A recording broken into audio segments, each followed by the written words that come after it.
Good afternoon, everyone. Welcome. You guys hear me okay? Yes. All right. Well, welcome to LA Underground Music Subcultures, a 3-day event that brings together LA-based scholars, cultural workers, and music creatives to unpack the underground sounds and deep cuts of LA's diverse, popular music soundscapes. The 3-day event is sponsored by the Diversity, Equity, Inclusion, and Belonging Office, Chicana, Chicano, Latina, Latino Studies, Rare Books School's Andrew W. Mellon's Foundation Fellowship for Diversity, Inclusion, and Cultural Heritage, and the University Library. My name is Carlos Rodriguez, and I have the pleasure of being the dean here of the University Library at Cal State LA. Before we begin, I'd like to recognize and thank a few people who helped put this event together. If I could have Kelsey Brown, who's our communication strategist and event coordinator. We can thank Kelsey.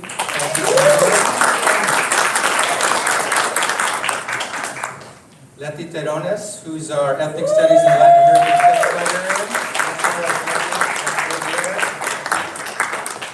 librarian. Azelia Camacho, who's our head of special collections and archives.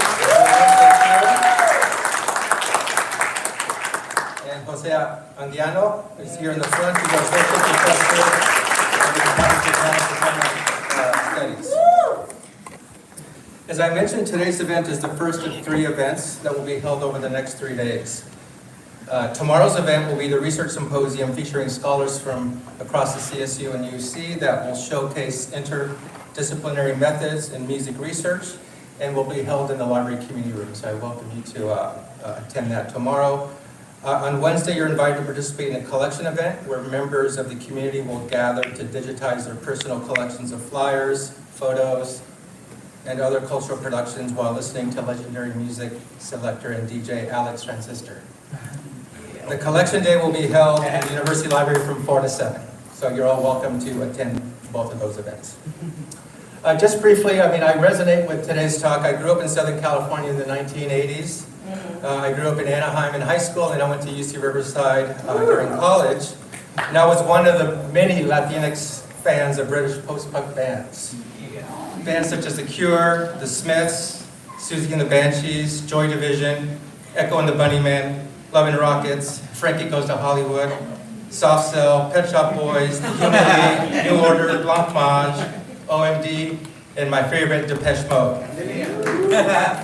I can still remember my first concert back in 1986. It was part of Depeche Mode's Black Celebration Tour. Amazing experience. Went with my 2 brothers.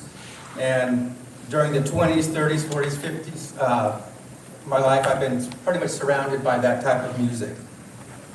It was great to relive those experiences these past 2 years at the Cruel World Music Celebration Festival. So for those of you who were there, it was amazing to hear bands that I grew up with in my childhood. I very much look forward to hearing Dr. Richard Rodriguez talk about his new book, A Kiss Across the Ocean, Transatlantic Intimacies of British Post-Punk and the U.S. Latinidad. It is now my pleasure to introduce Dr. Anita Nevada, who's the chair of the Department of Studies.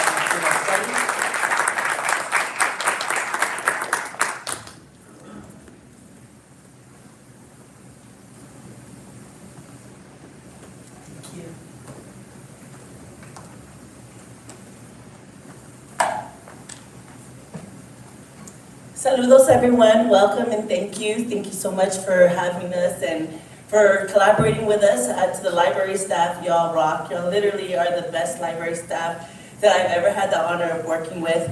Your intellectuals, your creatives, your community.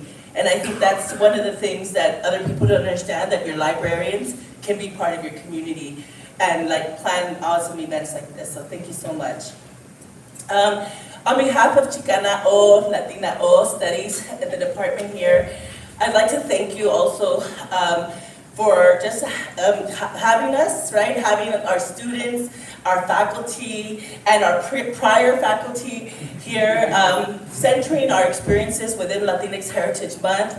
The Cross-Cultural Center also has been wonderful in honoring kind of our, not just our culture, but our call to future thinking, right? And so we really want to recognize Ricky as a future thinker, as a futurist who is bringing us joy from the past and bringing that into the future, right? Reminding us how important music is when so many of us have experienced what we call spirit murder, meaning that your spirits have been attacked either by racism, classism, sexism, homophobia, anti-immigrant sentiment. So many of us are experiencing these things, and we find solace in music, right? When people ask you, how do you keep doing what you do?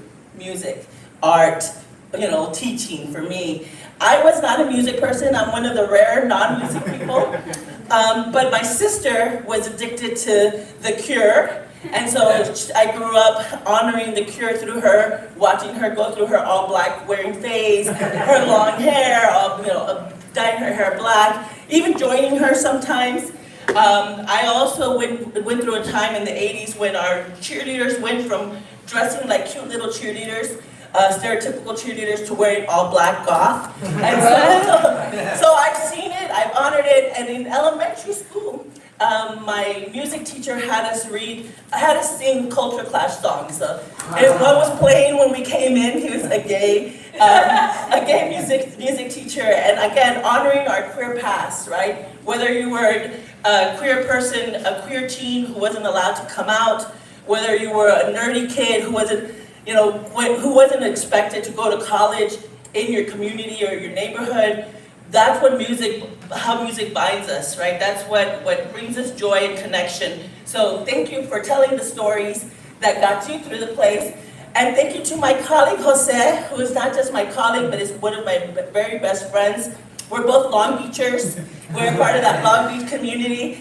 But what has happened for us is that we've become spirit restorers for each other, lifelines. And I just want to encourage you to take classes with José. He's teaching the Chicano pop culture, the music, the community, the spaces. His students will be presenting throughout the week. And you just don't sleep on his classes, right? Like, don't sleep on them. He will keep you connected to our culture and community in a way that you've not experienced before. So thank you so much, José, for your amazing work.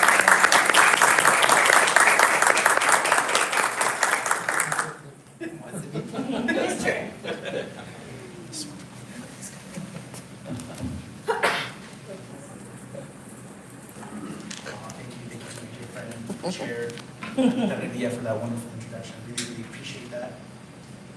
She is definitely an amiga del alma, for sure. Yeah. So it is my distinct pleasure now to introduce our guest speaker, our keynote for today, Dr. Richard T. Rodriguez. And I want to just, as a kind of agenda item, I'm going to introduce Dr. Ricky here, and then I'm going to turn things over to him to talk about his book and his work and his amazing collection of chapters in his book. And then we'll get into a little bit of a Q&A conversation, and then we'll want to open it up to Q&A from the audience. So that's kind of how we'll flow for the rest of this. So I've been waiting about a year to get Ricky here. As soon as this book came out, I was just trying to think about how can we get him here, right, to be part of this community. And I know Ricky has a lot of connections here to this space, so I'm so happy and eager that this finally happened, right? Okay, so just to give a brief bio for Dr. Rodriguez, I want to say that Richard T. Rodriguez is a professor of English at UC Riverside. Before joining the faculty at UC Riverside, he taught for several years at Cal State LA and the University of Illinois Urbana-Champaign, where, and when he was here at Cal State LA, he taught in what was then the Chicano Studies Department. He is the author of a great book called Next of Kin, The Family in Chicana Cultural Productions from Duke University Press, 2009, which won the 2011 National Association for Chicano Studies Book Award. And of course, most recently, Ricky published the book we're about to talk about right now, which is the A Kiss Across the Ocean, Transatlantic Intimacies of British Post-Punk and US Latinidad, which just came out about 1 year ago, right? So I think your book just celebrated the 1 year anniversary, right, of it being out in the world. He is currently finishing a book of poems, exemplars, and accomplices about his time living in Chicago. And I also just want to mention that Dr. Ricky has been a wonderful mentor to many of us, both in and out of academia. and I would say, and I include myself in that, I first met Ricky when I was a graduate student at UC Santa Barbara, and I was obsessed with the Smiths and Morrissey, right? In fact, I was about to do a whole dissertation about that. I think I'm over that phase now. Mostly, right? So I just want to say to Ricky, the privilege, the pleasure is mine in introducing you here at this wonderful event. And I just want to say that, Ricky is a wonderful human being with excellent taste in music. So please join me in welcoming Dr. Richard T. Rodriguez.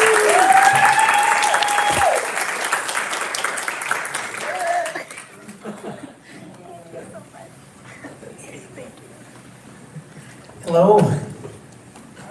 Hello.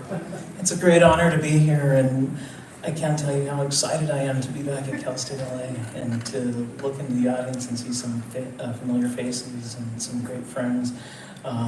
It was really important for me to be here. When I was here, it was my dream job, and it was just very magical in a lot of ways, and I attribute that magic to the students that I had here, many of whom I'm still in touch with. So it's great to come home, as it were.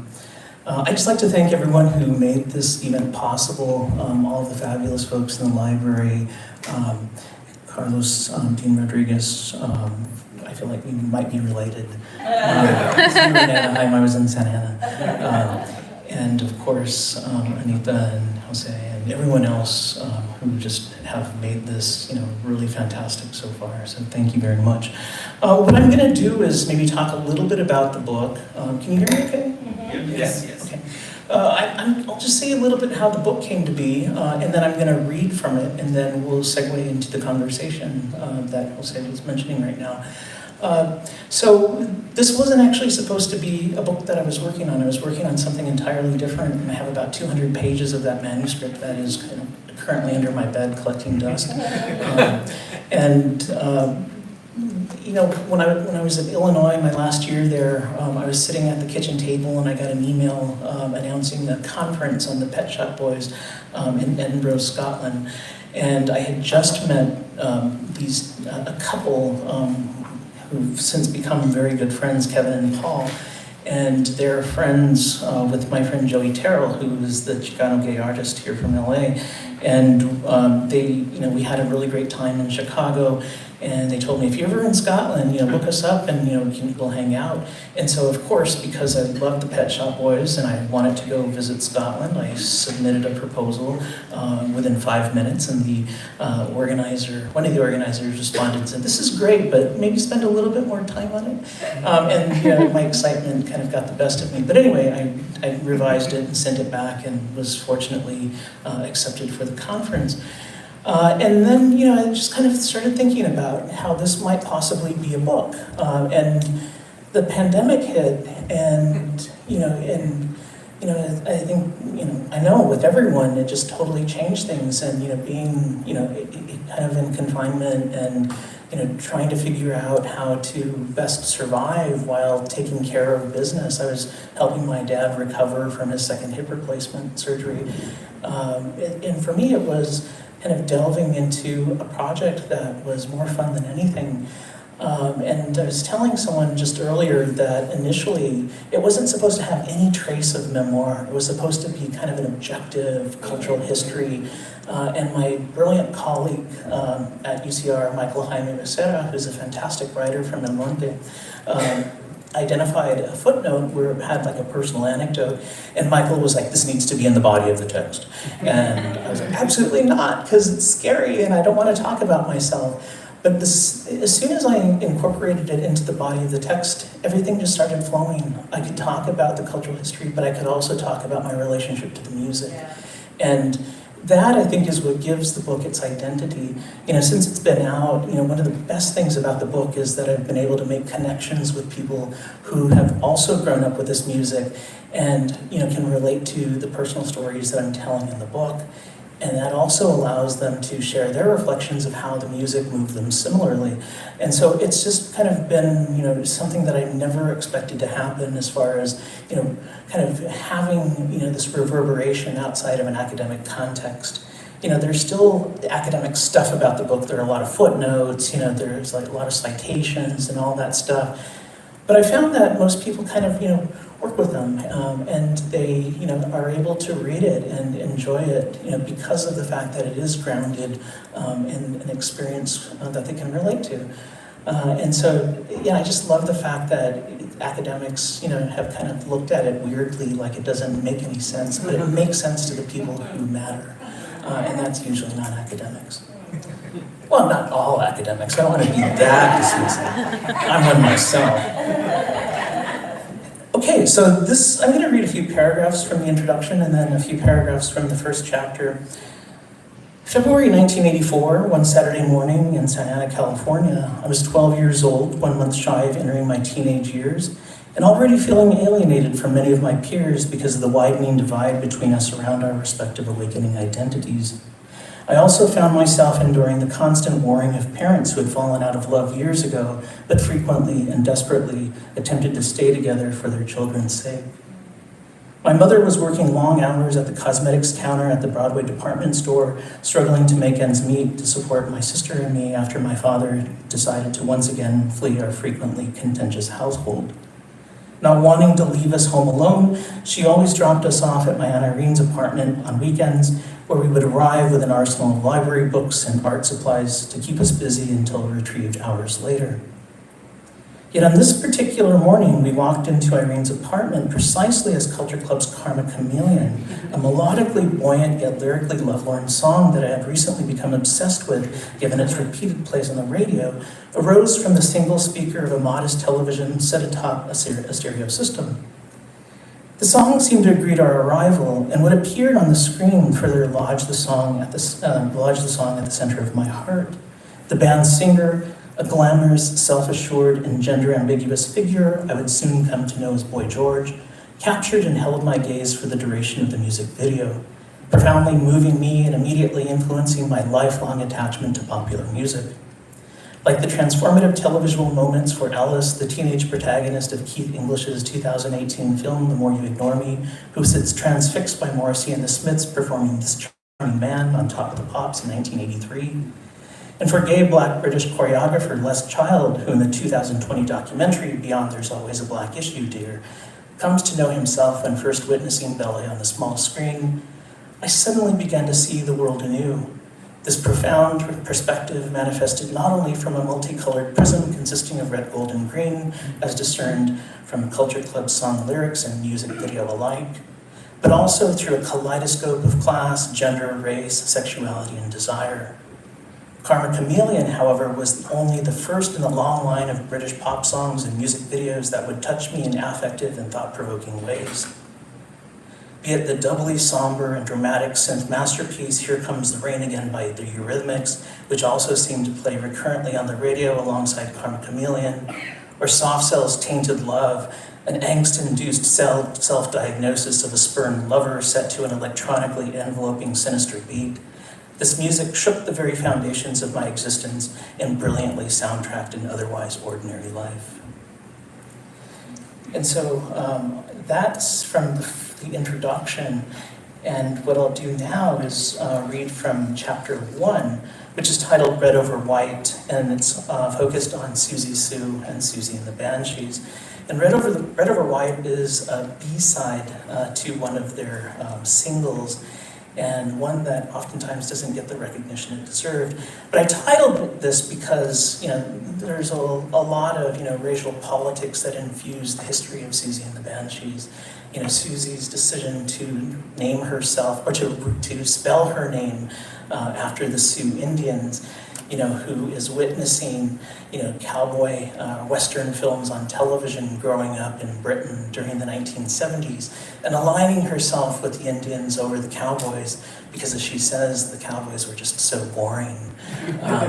And so, there's a lot of, context there, but let me just read this.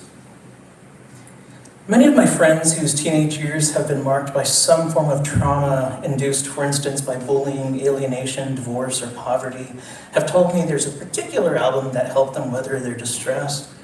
Mine is The Cure's The Head on the Door, which helped me cope with a combination of the above-mentioned hardships. Initially led the band by 3 songs in particular, The Walk, The Love Cats, and Let's Go to Bed, all featured on the 1983 singles compilation Japanese Whispers that I received as a Christmas gift. The Head on the Door, purchased with lunch money banked for buying music in lieu of cafeteria food, tapped into and assisted in making sense of the despair that preoccupied me at the time. It was also The Cure, particularly the band's lead singer, Robert Smith, whom I credit for leading me to Susie and the Banshees. Indeed, I was thrilled to spot Smith in the video for the Banshees' cover version of the Beatles' Dear Prudence, I fortuitously caught one day after school on Video 1, the music video program airing weekdays at 5 p.m. on KHJ-TV, Channel 9, and hosted by LA-based British DJ Richard Blade. Directed by Tim Pope and shot in Venice, Italy, the video showcased a band whose name I had stumbled upon magazines and eventually read on t-shirts and stickers plastered on my peers' notebooks, Reggie in geometry, Javier in biology, but which I had not until then considered investigating. In a pre-internet era, investigating music often entailed blindly purchasing a record or cassette based on the band's name alone, with the hope that the music, heretofore unheard on the radio or some other media platform, might personally reverberate after hitting the turntable or the tape deck. Alternatively, one's entryway into a band's musical oeuvre was made possible by a friend generously dubbing it on cassette the records they or their siblings owned or borrowed.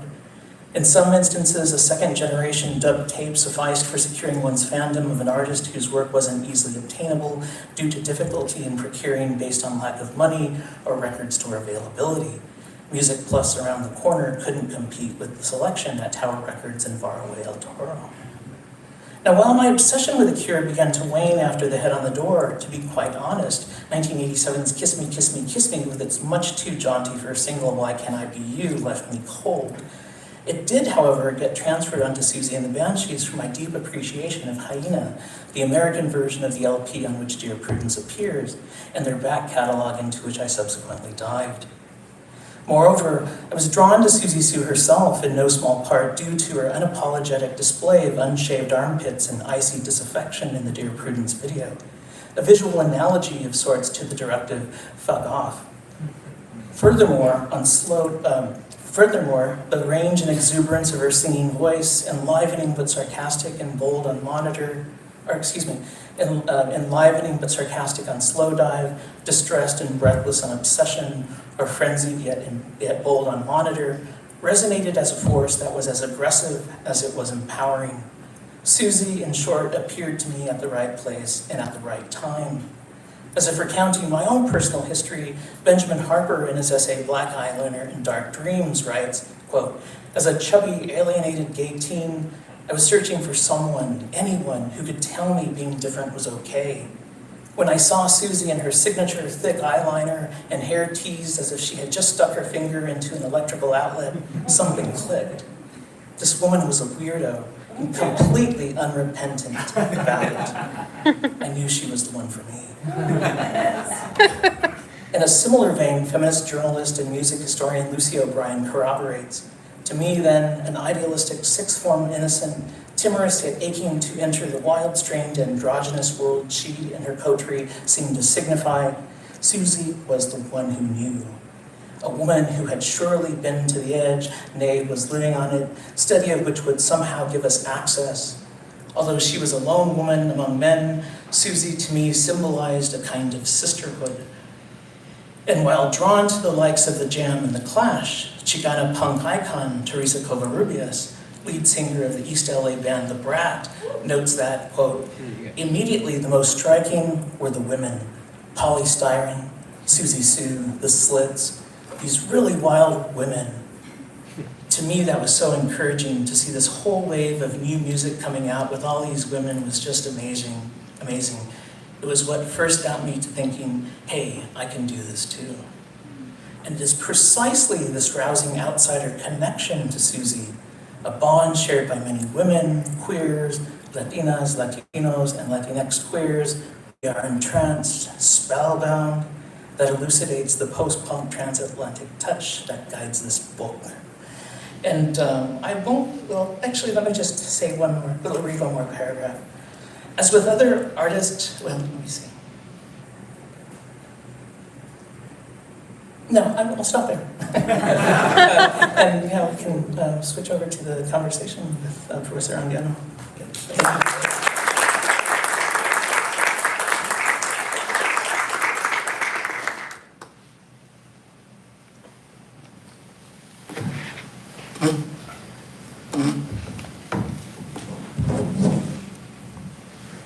Can y'all hear me? It's good? Yeah.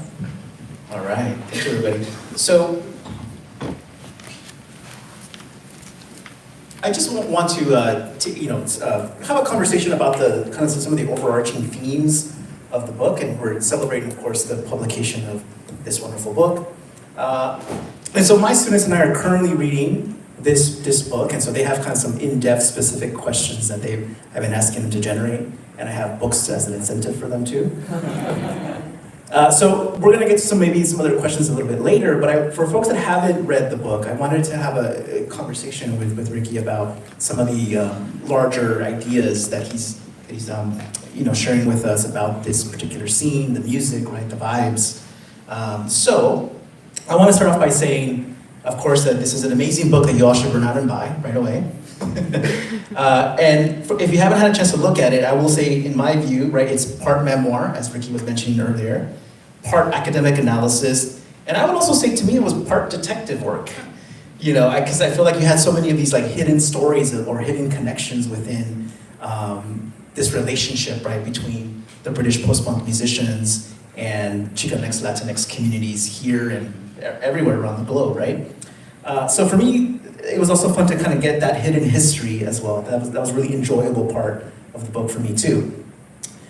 You've already talked a little bit about like your narrative approach, and so I just wanted to commend you for those personal stories that I think have just led to how diverse and wide the reception has been, right? In terms of like getting that shout out in Rolling Stone magazine, like that must have been really incredible to see such a reaction from different spaces, right? Not just from academics, but from lots of people interested in music. So, but I want to go somewhere else since you kind of already addressed that. I want to start by talking about one of the things that I study in my own research is fandom and fan cultures and audiences. So I wanted to talk about that a little bit because when I read and when I got to listening to the songs and the different elements in the book, I really felt like the fandom experience was deeply centered in the book.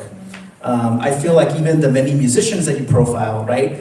You talk about how they start in many cases as fan club presidents, right? I think even with Susie Sue, I think you mentioned that she was kind of part of the scene with like the Clash and the punk scene, and then eventually she becomes her own thing, a performer. So and also I can't help but think or see how your love of all those music magazines eventually leads you to this, right? Many years later, right? Leads you to like writing this book. So I guess just to kind of kick things off, like how do you think about fandom in relation to like this book or as you're centering that idea? Yeah, thank you, José. I think you hit on something that's absolutely correct, in terms of like the genealogy of fandom that exists. I talk about Kid Congo Powers, who is a Chicano musician who played with Nick Cave and the Bad Seeds and the Cramps, who grew up in La Puente. And he goes with his classmates on a trip to London, and he and some friends sneak away and go to these nightclubs and see the Clash, and he sees Susie Sue in the audience. And not knowing that years later that they would become good friends, and he would take her to Disneyland.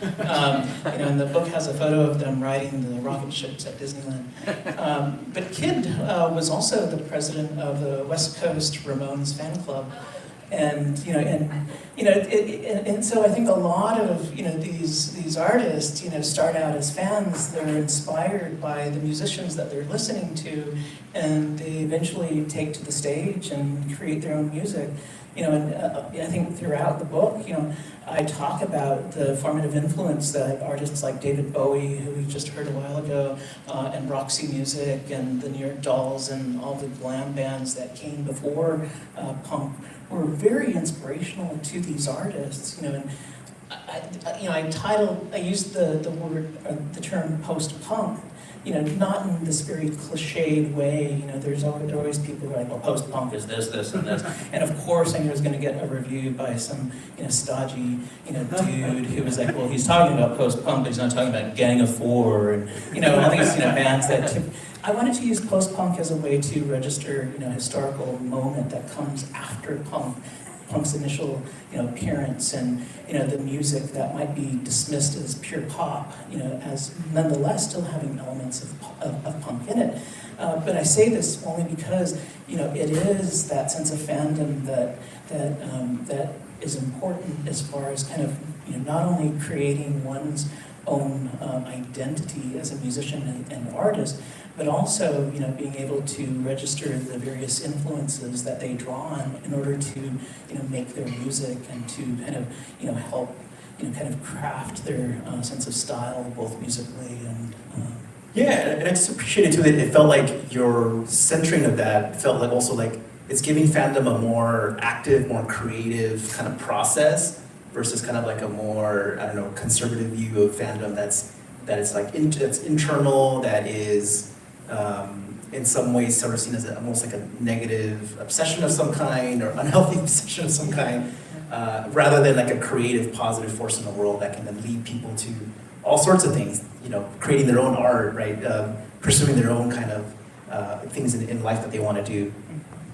Yeah, definitely, and I think for me, and for a lot of other people who grew up listening to this music, we channel it in ways that might not manifest as us performing as musicians on stage, but it certainly informs the work that we do. And as I say in the book, through these bands, reading Smash Hits magazine or Star Hits magazine, these artists were talking about their favorite artists like Jean Cocteau and Andy Warhol, and it's like, who are these guys? And so I go to the Santa Ana Public Library and check out books by, Cocteau and Warhol, and then, just kind of opened up this new vista, to think about, expressive work and creativity in general that exceeded the music itself. And I think we're seeing that happen now with younger generations who are drawn to this music as well. You can talk about that later, but that's why I wanted to write the concluding afterword or conclusion about tribute bands, which you had a really great quote about in the New York Times recently. Appreciate the plug.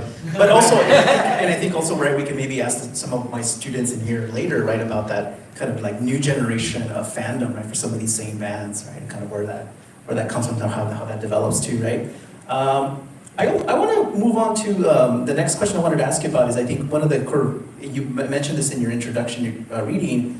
One of the key frames for your book is this question of idea of a mutual touch, right, between the British post-punk scene and Chicana Latinx communities here in the United States. And so I think you were very deliberate about making sure that you're explaining it as a two-way street, right, as a process of communication between two mutuals or two interested parties. And so I guess I wanted you to kind of maybe say a little bit more about that idea of, because I'm thinking about like music and touch, and so how are you maybe thinking about music and sensuality or music and intimate touch and how that kind of shaped your fandom or how you're thinking about that book in those terms? Yeah. We were having a conversation earlier about just, kind of like this obsession, on the part of journalists who are trying to crack the code as to why Chicano and Latino communities listen to this music. What's the fascination?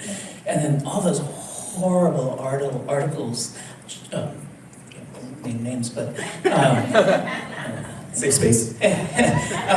Who are writing these pieces about this curious phenomenon of Latinos listening to Morrissey, and it was just so much crap. About the reason why they listen to Morrissey is because there's this sentimentality that you can also trace in rancheras, and it's like, no, spare me.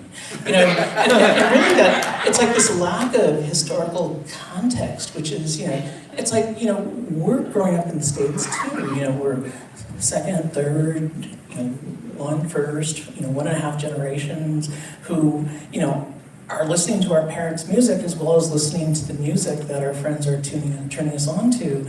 And so, I think this music appeals in so many different ways.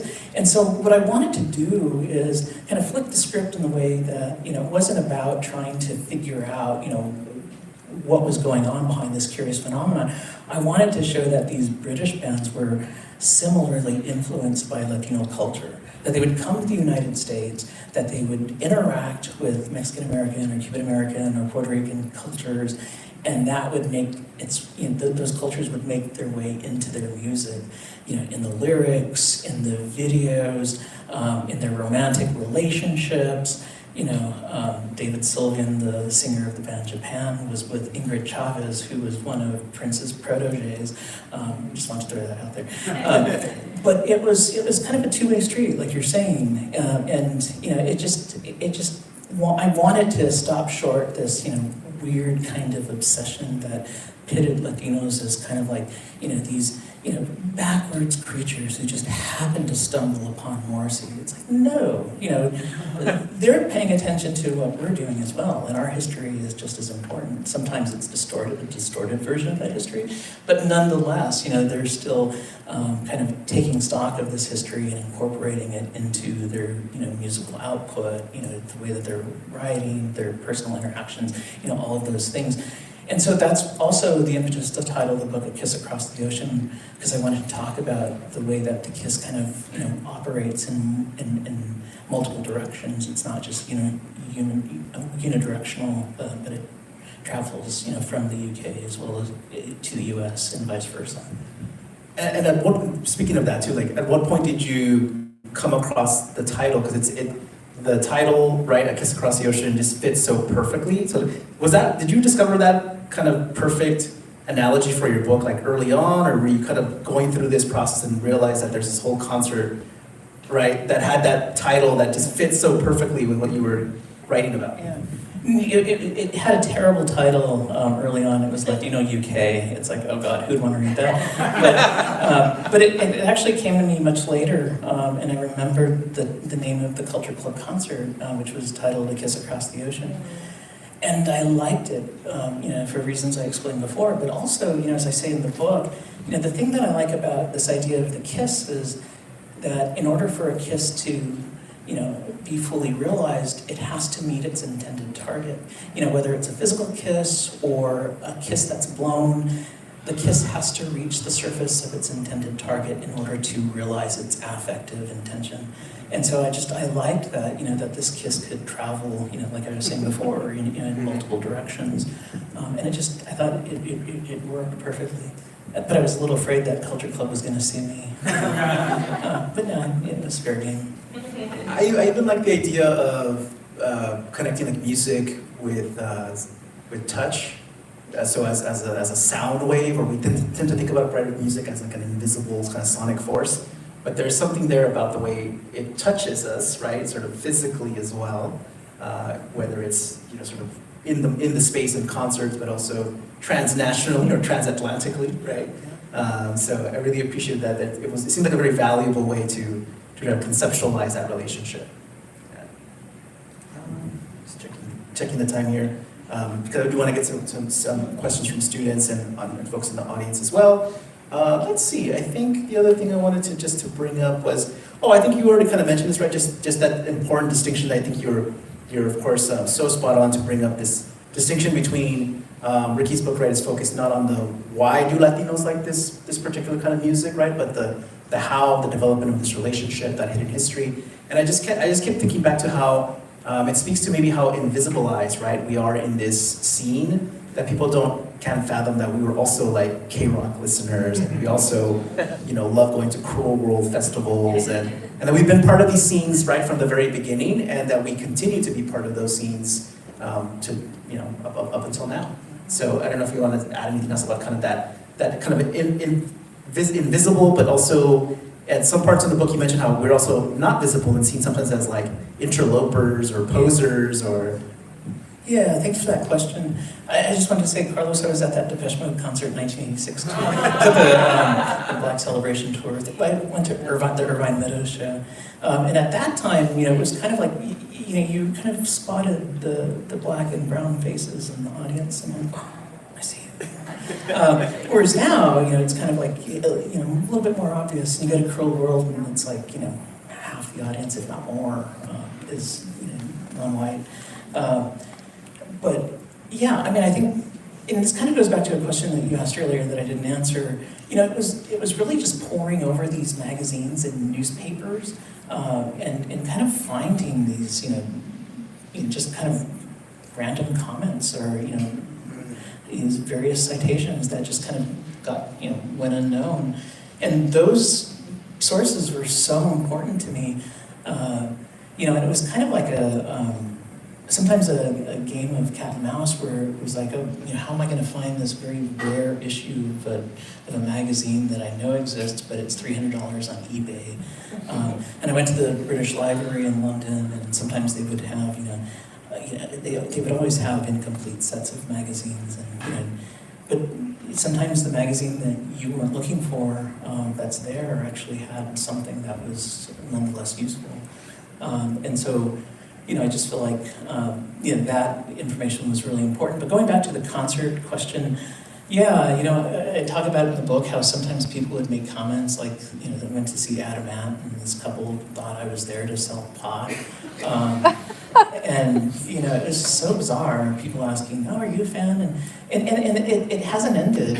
My friend, some friends and I went to see Duran Duran at the Hollywood Bowl last year, and they were sitting in a different location, and there were 5 black women sitting right next to them, and this white woman sitting in front of them turns around and says, "You guys are really fans?" And they're like, "Why wouldn't we be?" And she's gonna like shut up. But it's weird because it's not weird. It's something much more violent than weird. But it's for people to kind of have the audacity to question your musical taste and your sensibility and your familiarity with certain forms of popular culture because they supposedly don't align with your ethnicity or your race, and there's just this adamant desire to pigeonhole you and your taste in a very specific way because that's the way that they know you. But when you kind of blow all those expectations out of the water, it just kind of throws them for a complete whirl. Absolutely, absolutely. So, and I want to transition to open up the question, the Q&A portion to students. And maybe as a way to segue into that, I wanted to just mention too that when we were discussing the book in class, as a kind of just short aside, the students were very, very intrigued that there was a time in the world where we could go, where we couldn't know what music was on a CD or a tape. That we had to just like take a leap of faith, right? Where you just like, I've heard that there's a band, Susie Sue, or Susie and the Banshees, and I've heard good things, or I've seen the stickers, and you're gonna have to just like hope that it was like $20 well spent, right? So I don't know if you want to say anything else, but I feel like the students were very like almost shocked that we lived in such a world. Yeah, there was no YouTube, there was no, the best was the exchange of cassettes, like I was saying, you could kind of dub a record from a friend or their brother or sister, and you'd have access to music that way, but you could hear music at a record store or fortuitously on KROQ or the Mighty 690, an AM station. Remember the Mighty 690? Yeah, Tijuana. Yeah. Tijuana, Mexico. Mighty 690, yes. And yeah, Michael Jaime Becerra, who I mentioned earlier, has this really great story, about this kid growing up in El Monte and getting his first job as a bagger at a grocery store, and he spends his first check on a double 7-inch single of the Susie and the Banshees, side project, The Creatures, and he brings it home, and his dad's like, "You spent all your money on this crap." And Michael, in the character of the story, had never even heard the music before, but he was taking a chance on what it sounded like, but he had heard of The Creatures and knew that he had to have that very rare double 7-inch single, which you can now find on Discogs for $5. I also remember the distinct disappointment of like hearing a song you really like on the radio, you buy the full album and then realize that's the only song you liked. And the rest of it's just like, yeah. Okay, y'all. With that, I do want to open it up. Maybe we can start off with some student questions to kick things off. Then we can open it up to other folks in the audience as well too. So, my dear students from CLS 4010, Chicana Latinx Media and Culture, please feel free to raise your hand, and I can come by with the microphone, and we can jump into. Oh, and we have Letty and maybe José that has a microphone too. So, please raise your hand. Oh, we have a hand down.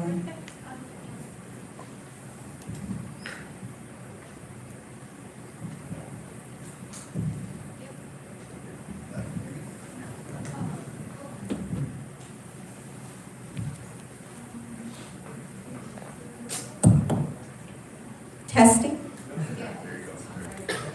So my question is pretty broad, so I'll just go ahead and ask it. Do you feel there are any limitations or contradictions of Latinx folk using white artists to construct identity? And by that I mean, what capacity is there for liberatory practice / politics using the artists you mentioned in your book?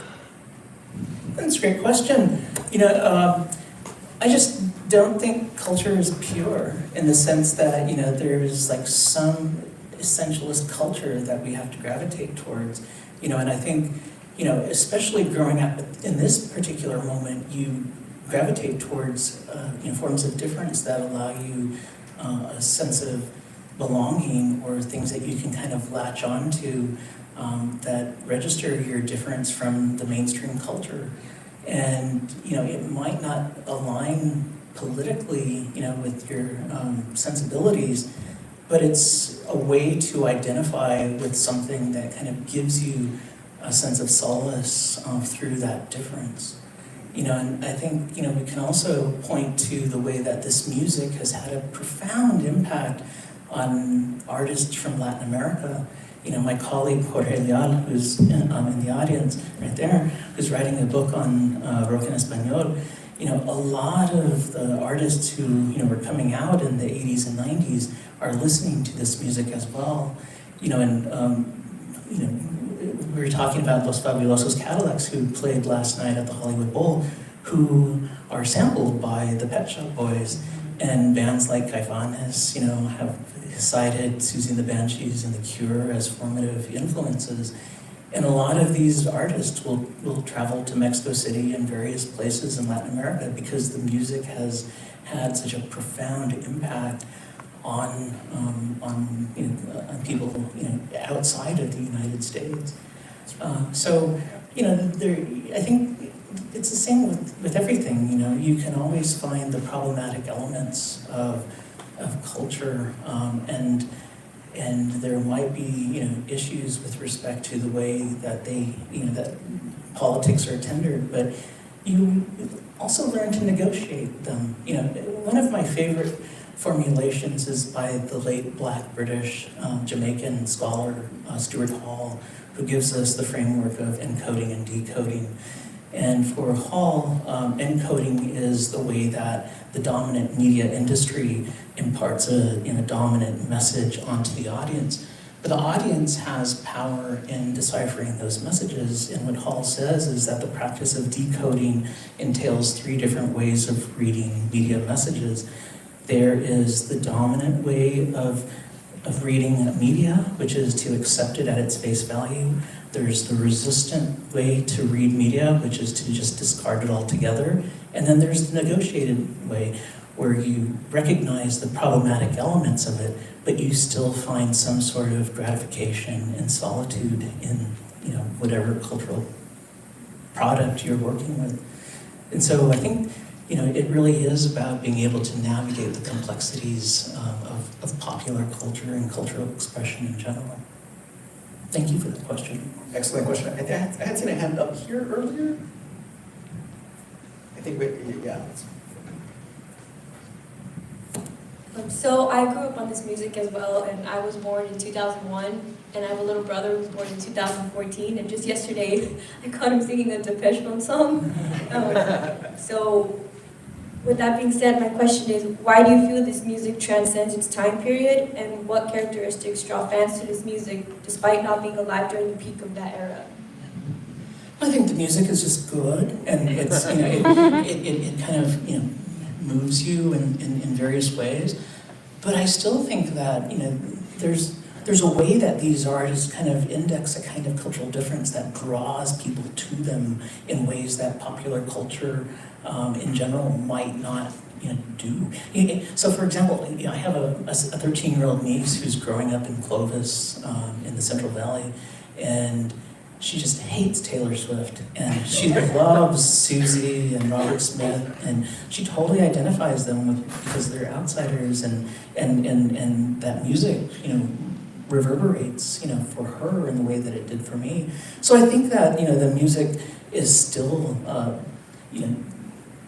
beneficial to younger generations because it does represent a certain kind of difference that they can gravitate towards and, identify with.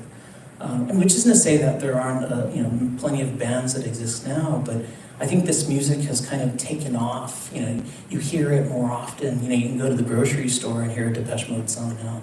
Whereas before, that wasn't the case. And K-Earth 101, when I was growing up, that was the oldies but goodies station that my parents listened to. Now they play 80s music. So, that music is in much more wider circulation now. But when people, I think younger people, learn not just about the music, but also the performers, they're drawn to them because they can identify with them in some way or another. It's hard to see, but I think it's Katie, right? Katie, why do you like the music? Do you want to give a quick, explanation? I agree with your niece. I'm sorry, I don't like Taylor Swift. Sorry for all the Taylor. Sorry, yeah, sorry for all the Swifties out there, but I think I grew up kind of isolated. Like I said, my brother was born in 2014. I moved schools a lot. My parents worked long hours, so I kind of relate to your story of having parents working long hours, being dropped off, and having to occupy yourself. So I do kind of relate to that kind of outsider, that outlier perspective, and it's like you kind of gravitate towards people who feel excluded in the same way that you have felt. Thank you. Looks like we have questions. Time for maybe one, maybe two questions quickly.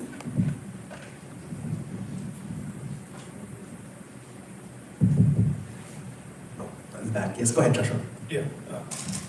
To what extent do music scenes, especially countercultural ones, affect the socialization of youth from underserved communities?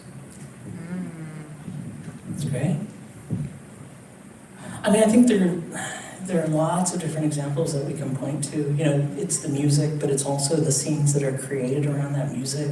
It's not just like the original punk scene, that I talk about that comes to prominence in the mid-1970s, but it's also the way that punk has been reinvented and reshaped over the years. And so those kinds of communities, serve as kind of a space for identification for underserved youth in particular, so that they find each other and they're kind of drawn together based on their musical tastes, their sense of style, their similarity with outsiderness, the way that they're maligned in various ways. And so I think music is just one element of the overall scene that kids ultimately create. It's not just punk music either. I think about my own high school years. There were those of us who listened to this music, but then there were also the kids who listened to Power 106 and who were into hip hop. Hip hop was just kind of taking off then. We were talking about Ron here, we were talking about the party crew scene and people who, threw backyard parties, and they were part of these, party crews with, jackets with their names and their souped up cars. And, my Thea was, someone who was in the Ladies of Paradise. So, there are lots of different examples of the way that these scenes kind of help people, create a sense of community and belonging. I think we have at least one more question. Can you hear me? Okay. I'm over here, on the right side. Hi, my name's Michael. Hey, Michael. Going up, my classmates were saying, if you could kind of elaborate more. So being exposed, I guess, to this type of global education, in your words, how essential is it to human development? I guess this exposure to the arts, people growing up. Yeah, I think for those of us who don't have access to, to various forms of education, or, I think just the exposure to this music is one step towards,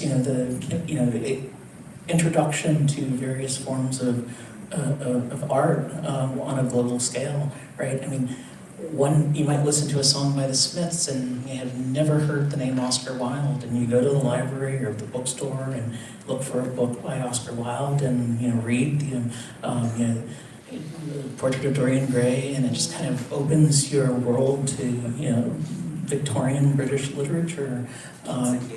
Keats and Yeats are by my side. Yeah. So and I think that was the case for a lot of us. We may not have been introduced to these artists and writers in high school, but the singers we were listening to told us who they were, and that was kind of an impetus to discover all these other things that kind of gave us much broader education than what we were getting in sometimes underserved schools.